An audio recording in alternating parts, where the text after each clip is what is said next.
Hey y'all, hey. So I haven't did a movie review in a long time and I got some time to kill, so I'm about to give y'all a movie review. If y'all hear yelling in the background, it's because my kids through the wall is on the game on the headphones, and y'all know how these preteens are all loud in the headphones talking to their friends and whatnot. But anyway, and we had a family member that was visiting.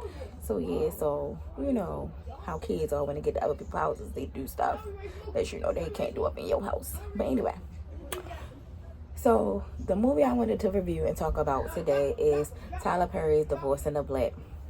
Now let me give you some background tea about this. It's an author on TikTok. I can't remember her name right off the top of my head right now, but she's claiming that Tyler Perry stole that script from out of her book, which is called The Funeral. It's like a pink and black or red and black book cover, and it says The Funeral. If y'all find out what I'm talking about with TikTok on Amazon, comment below. But she was saying like the funeral scene to a T was what her book is about or whatever. I'll let y'all be the judge of that. If y'all think Tyler Perry out here stealing scripts and whatnot, or do y'all think this is normally what he does, which is every movie we've ever seen from him, every play we've ever seen from him is always the mother-in-law who ain't crap, the bruised and battered woman who's just so nice and too good for the bum man that she attracted, and then she gets saved by her knight in shining armor at the end of the day. That was pretty much the dynamic of this movie, with a few differences. I don't recall like any of his other characters ever having like the female lead having a best friend who was a stand-up best friend from start to finish. It's normally the best friend or a close friend of theirs is just as shady as a relative or somebody, and you know what I'm saying. The best friend in this movie name was Rona. She was solid from top to bottom, from start to finish. People was waiting on her to do something shiesty, but she did nothing shiesty. She was the prime example for me where it's like check on your strong friends, but we'll get to that in a second. So Megan's good character is Ava. Ava is the main character. Corey Hardwick's character, which is Tia Mowry's ex-husband, is Dallas. Dallas is your typical broken, narcissistic, abusive bum man. Without Ava, he ain't got a pot to piss in or a window to throw it out of. He got a little piece of a job or whatever, and he probably only had that just to save face, for real, not because he really wanted to work. He didn't give the vibes of I'm a masculine man and hear me roar and I want to work. He was giving feminine vibes of I'm going to make you respect me through being a bitch. That's what it was giving. Ava works at a bank. They've been together like since high school or something like that. I don't remember in the movie how long they were married. But the movie starts off with the funeral. The funeral was the highlight of the movie to me. That funeral was good because it's like I cannot believe that my eyes saw what my eyes had saw. I was talking to myself and myself saying, child, no they did not. Spoiler alert. Dallas's brother passes away. Ava's father and mother are pastors. They decide to have the funeral at the church that Ava's father and mother pastors at, and apparently there's beef between the family, but they went ahead and let them take care of the funeral. But the pastor's eulogy, is it a eulogy or benediction at a funeral? Whatever, his sermon, I will say from my end, I feel like it was inappropriate. Yes, as a man or woman of God, are you supposed to tell the truth, and the truth hurts and ruffles feathers? Yes, but I don't think you a singular person out. I think you stay in the grand scheme of things. This is what God intends for us. This is how we're supposed to live. Yada yada yada yada. Not making it seem like that person's sin is greater than yours. Because when you point a finger, look how many pointing back at me. So when you point a finger, I got. Well, the thumb is not really a finger, but y'all get the point. 1, 2, 3, pointing back at me. So one sin is not greater than the other. I do believe funerals are definitely the best place to call people to Christ and things of that nature. and to get people to learn their ways, especially in light of death. Like, life is too short. No man knows the time or the hour when your ticket is done, just like we don't know the time or the hour when Jesus is going to return. So get your stuff in order. But his sermon singled out the dead, like purposely singled out the dead in his messed up family. He used that stage, that pulpit, as a time to be like, y'all ain't crap. And the mother, rightfully so, got mad and was like, well, we don't need nothing from y'all. Bring me my son. Get him up out that casket, because I don't even want y'all to say that y'all paid for the casket. I feel like that was OD. We're not about to touch no dead bodies, ma'am. We're not about to do that. We're not about to touch no dead bodies. But I get why she was offended or whatever. But I think she took it to the extreme. And my thing is too, as a pastor, and I've saw this in real life. As a pastor, if you feel like the person that has passed away was living a hellish life, you have the right to refuse to do acts of service for that funeral. You have a right.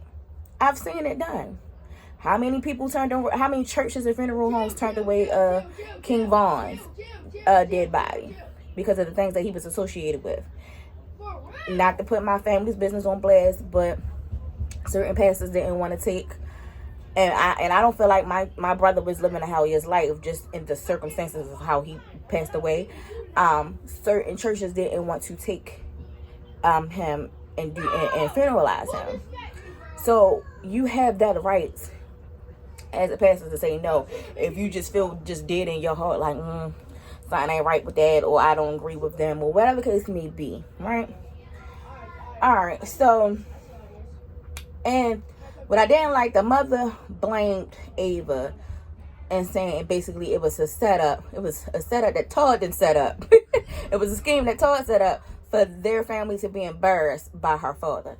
And poor Ava was just as confused as the rest of the crowd. She couldn't believe they was carrying the dead body out the funeral. She couldn't believe that her daddy said what her daddy had said. I think she just was raised a certain way with a certain prestige and feel like, okay, the right way to do things is X, Y, Z. And then her husband was kind of like what they call Miss Wanda and them from Love and Huntsville. Like, her husband and them from the other side of the tracks. So it's giving a little ghetto. It's giving a little, I didn't grow up with the same means that you had, or the same expectations, or the same morals, or the same etiquette that you had, so you think you better than me type thing. And I honestly don't think Ava was given that. So she goes to look for her husband after the fact. They at the mama house burying the dead brother in the backyard. And everybody's treating her real funky, except for one brother, because there's a whole bunch of brothers. Except for one brother, he kind of seemed like the mediator between Ava and Dallas, even Ava and the mama. And she gets in the car and she like, well, where's my husband? They're like, oh, he in the old truck. She gets in the old truck in the passenger seat, where he's in the driver's seat, kind of wallowing in his grief, which she should be able to. His brother just died. And she's trying to say good things about his brother, trying to recant good memories of the brother. And he like, what are you doing? I don't want to hear that right now. You don't care about me. You don't love me. You never love me. You think you and your family think you better than me and my family. We ain't need y'all money or the funeral service. We could have had our own funeral right in his backyard and buried him just like how we just did a few seconds ago. We don't need you. Get the F out the car before I beat your A. And don't try me, because you know I'll do it. That was straight number one for me. The fact that he threatened you to beat your A after you was checking on him in his grieving situation and talking about, and don't play with me because you know I'll do it, lets me know he done put his hands on you before.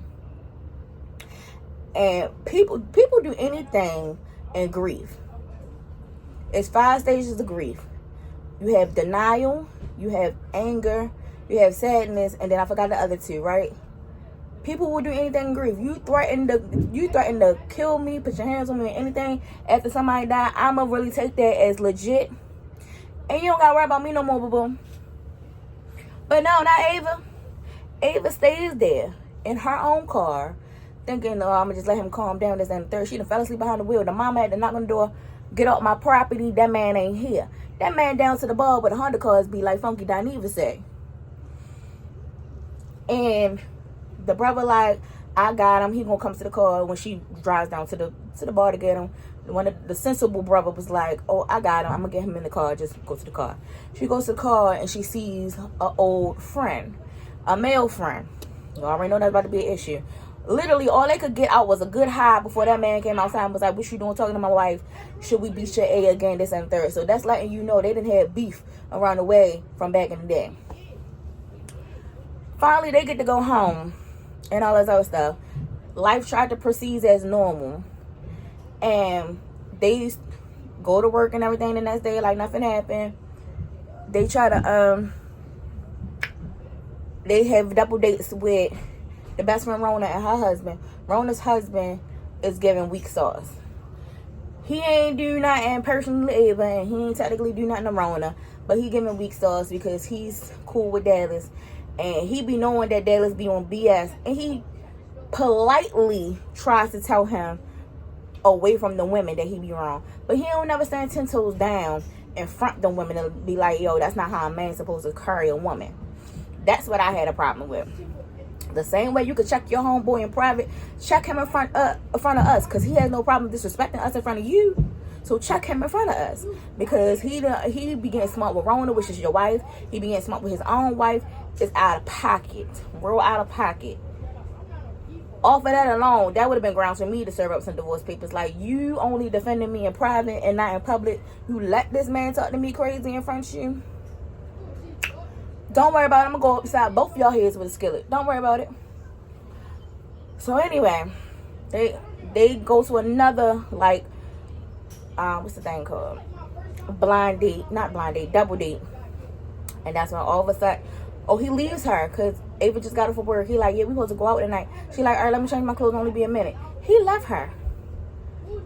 He meets them at the restaurant. They like, where she at? And he like, I don't know. She was taking too long. She finally gets there, still all smiles, cheery, jipper. Hey, y'all, good to see y'all. Da da da da da. So next to how many.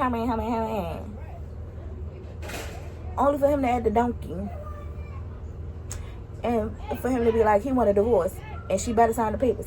Out the blue. And being the true narcissist that he is, being loud and belligerent, being disrespectful so the whole restaurant could hear, making it seem like she's the bad person who's done everything wrong from top to bottom, and he's the same. She's all sad and whatnot, this and third. Rona like, get out your fifis about him. That nigga was never nothing. Like Janae Aiko say, don't take this personal. You wasn't until I made you so.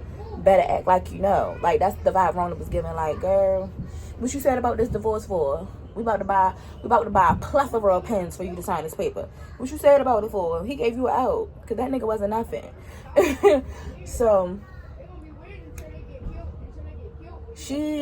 Ava, she is sad, but she ends up driving to her parents' house, staying the night there, and she reads a note that her best friend sends her.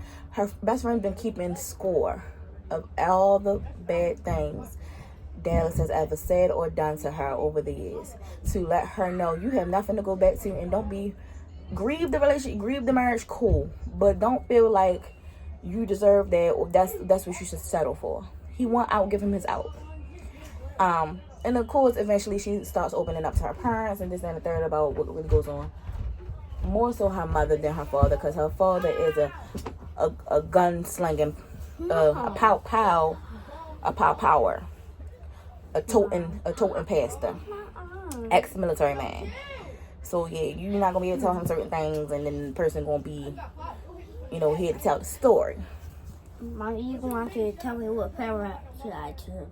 Choose nature. What's nature? The green tree. So.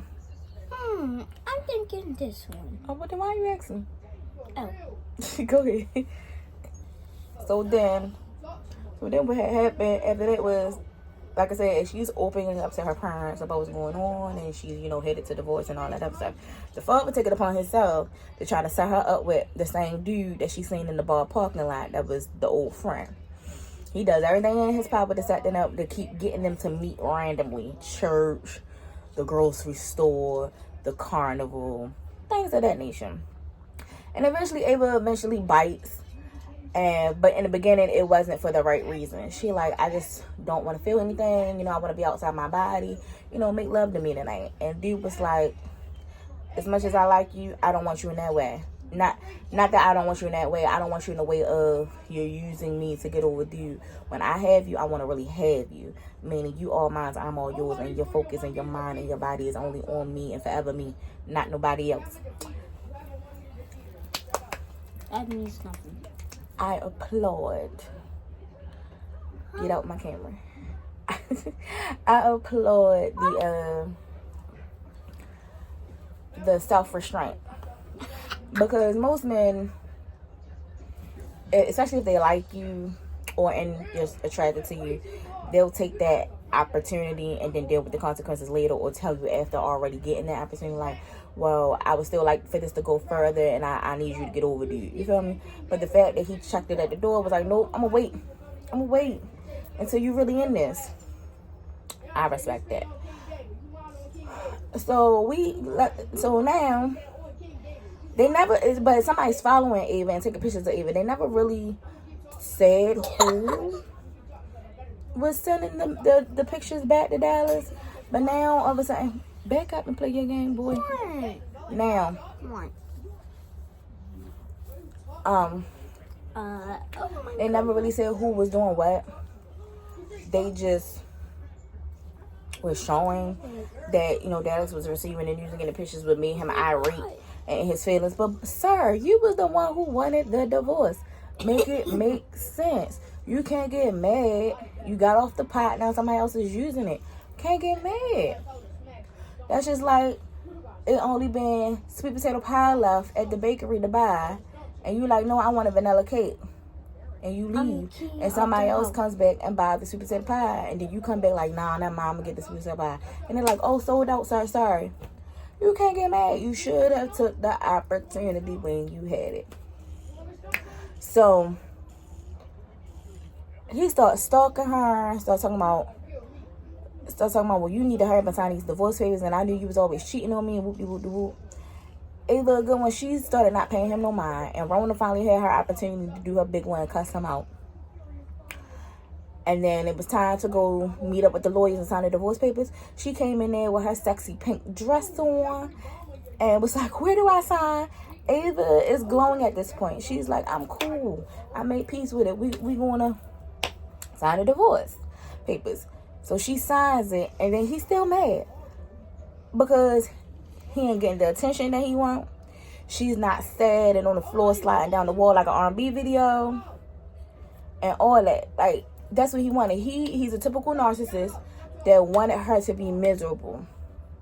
He was acting like he was surprised the whole time she was.